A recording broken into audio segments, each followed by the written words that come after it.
Good evening guys. Ayan, mag-ingat tayo lagi ngayon kasi nga po ay sobrang lakas ng hangin.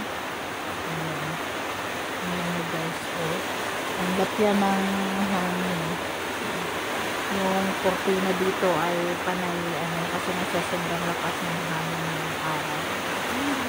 Nandito pa ako, hindi pa ako natutulog gawa nga sa sobrang lakas ng hangin. Kaya mag-ingat lalo na yung mga malalayo sa mga dyan, yung malapit sa ilog, yung malapit sa ilog, kaya lagi po yung ingat. At kung maaari, pwede na kayong lumipat sa lugar na matataas, saka yung malapit sa bundok o sa mga bukid, ay magsilikas na kayo guys. Ayun, nilikas na nila.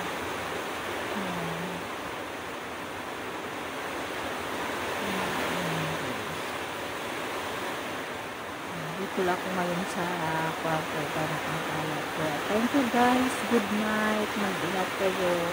At pagdasal na lang natin na humupa na yung mga pinipino na bagyo matutunaw lang ba. Tunawin mo yung mga. Bye bye. Good night.